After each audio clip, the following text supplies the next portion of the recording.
তারপর আমার বন্ধুগুলো এক এক করে হারিয়ে গেল। স্কুল কলেজের শেষ দিনে প্রচুর প্ল্যান করেছিলাম আমরা। প্রতি মাসে দেখা হবে, প্রতিদিন কথা হবে, প্রতি পুজোয় বেরোনো হবে একসাথে।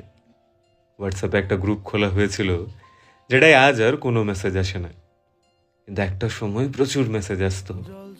ক্লাসরুমে ঢুকে সোজা পেছনের বেঞ্চে তাকালে তিনটে মুখ আমার দিকে এমনভাবে তাকিয়ে থাকতো যেন আমি না এলে ওদের দিনটা অসম্পূর্ণ থেকে যেত। এই তিন চারটে মাথা কখনোই আলাদা হতো না। একসাথে ঘুরতাম, একসাথে বসতাম, একসাথেই থাকতাম। স্কুল কলেজে যাওয়াটাই ছিল শুধুমাত্র ওদের জন্যে। 1000 ঘন্টা কথা বলার পরও কত কথা বাকি রয়ে যেত। কিন্তু আজ আমাদের আর কোনো কথা হয় না। সময়ের সাথে কেমন যেন ব্যস্ত হয়ে গেলাম আমরা।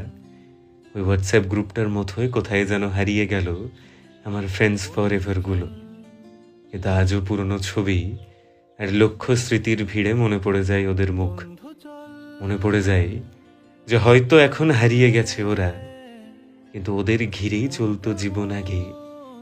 কিছু বন্ধু ছিল প্রাণের থেকেও প্রিয়, আবছা হলো ব্যস্ত জীবন ভাগে। আর তাই এখন আমাদের আর কোনো কথা হয় না, তাই না? তোর টিমে